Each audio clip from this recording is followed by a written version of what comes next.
Hello and welcome to StormShannon.com. This is the first video to set up all the rest of the videos on this site. This video is the straight leg raise assessment 2.0. I've made many changes to this already, so I wanted to make sure and get the updated version on here. This video is going to be a little bit long because I'm going to run you through the entire assessment and how to release certain muscles based on what you find on the assessment, so that you can go through, figure out what needs to be worked on, treat those areas, retest, and see the changes yourself. So, let's get started.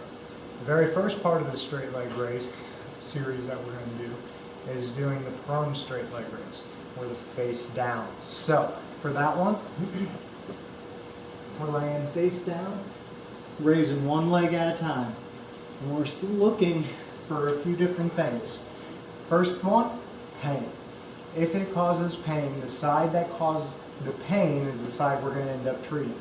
The other thing we can look for is it more difficult to raise one side than the other, or can you not raise them very high at all? Those are the three factors we want to look at. So, with that, if you find pain, or you find it hard to lift one side or the other, or you find that you just can't lift it very high, what you want to check is the side that you had the most difficulty on, and we want to check that side first. If you had difficulty on both sides, we'll end up working on both. But the first thing you're going to check is the outer part of your calf. So, with that outer part of your calf, thanks Soleil, you want to play tug of war? Hang on, Pop. So that outer part of your calf that you're looking at is right towards the outside. If you were to draw kind of a line towards that outer third part of your calf, you want to push around in there and look for any tenderness. There should not be tenderness in your calf, so if you find that you push in there and you find some really tight, tender spots, we need to work on those. The easiest way I've found to work on those is to use a rolling pin. So, you can buy one of those fancy muscle rollers, that they sell in the stores or sell online, but the rolling pin works really well. And you're just going to roll your calf. You're going to roll it, and then you're going to recheck that straight leg raise. And you're going to do that until it's at least 80% better. Most of the time what you want to do is spend about 2 or 3 minutes working it, and then recheck. And you should be noticing that that's improving. So, do that till it's better.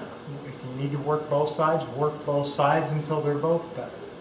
If you don't seem to be getting very far, or it gets a little bit better but then it kind of becomes stagnant, won't get beyond that, the other place you need to check then is the inner groin.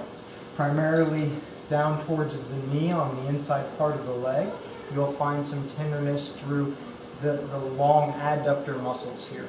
So we want to find those. If you find tenderness there, the easiest way to release those is to use a lacrosse ball or some other firm ball, so that you can get in there, find those spots, massage them. Same thing as with the rolling pin. You want to spend about 2 minutes on the spot, work your way all the way up the inside, any spots you find, work those, release them, keep rechecking that prone straight leg raise. So, moving beyond the prone straight leg raise, the next part in the series would be the supine, or the face up straight leg raise. So, same concept, going down. It's always fun making videos with the dog. So, now we're laying on the back, raising the legs straight up, and working both sides. Same concept as the prone one. First we're looking for pain, then we're looking for, can you lift one side higher than the other, and then is it, difficult, or it feels like it's weak.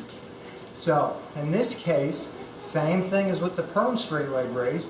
If you find that you have pain, or it's weak, or it's hard to lift, we're going to start by working on the same side, only instead of working on the lower half, we're actually going to come to the top. We're going to work on what's known as the pec minor. So the pec minor sits to the outside part of the chest muscle.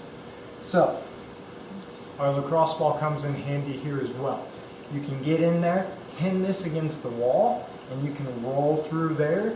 Same thing, looking for tender spots. It's usually nice and tender when it's tight. Roll that for a couple of minutes, recheck that face up straight leg raise. You can also just get in there with your hand and find it, you know, and work that and release that as much as you can and recheck. So do that on each side. Here, if you find the same problem that we have with the prone straight leg raise, when we release the calf, if it wasn't enough, we went and released the adductors. Here, if you release the pec and it's not enough, still can't get that straight leg raise, we're actually going to go to the forearm. Only in this case, we're going to go to the opposite forearm. So, and this is just a reflex that I've found that works really well.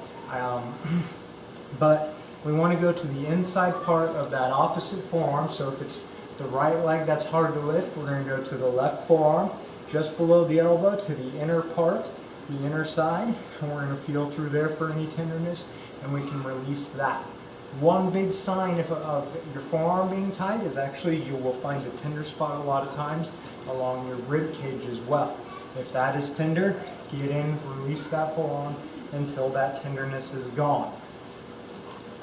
So, once we do that, recheck those straight leg raises until they're better.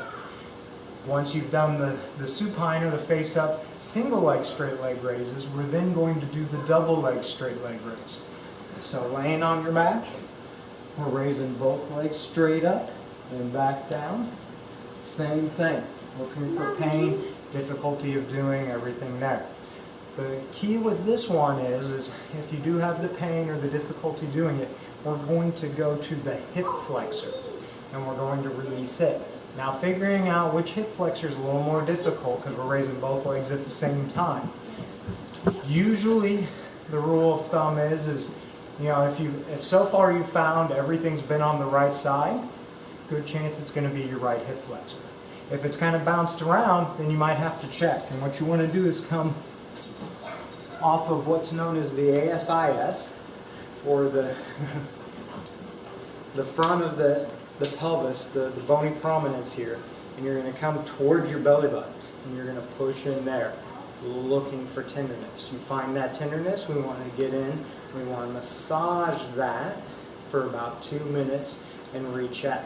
Same thing, we want to keep releasing that until we can get that double straight leg raise 80-90% better, hopefully, at least. Sometimes it goes completely away, there's no pain, everything's great.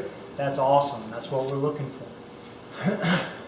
So, the next step in the progression, once you've done that and released for the double straight leg raise, is the side-lying leg raise.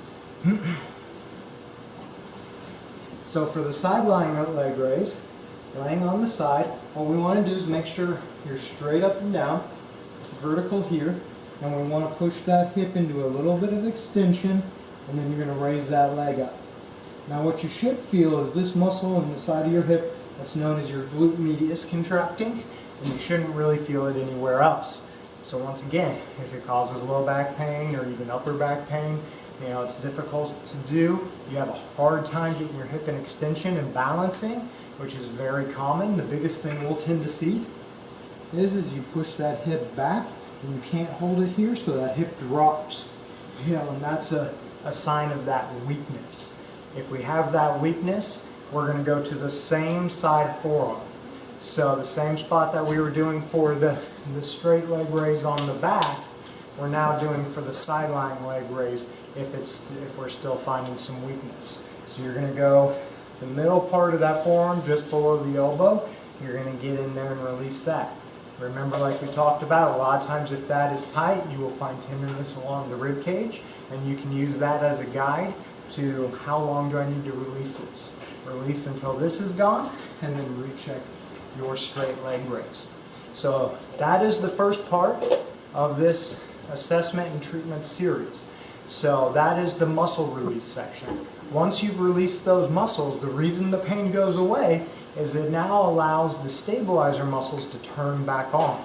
So with those reactivated, your pain gets better. So in the next video, you're going to see the straight leg raise exercises. Those exercises go hand in hand with this assessment then to build those muscles that we've now reactivated back up and make them stronger, so we gain more of that stability to keep that pain from returning. So that's it for this video. Look for the next video. Should be right below this one.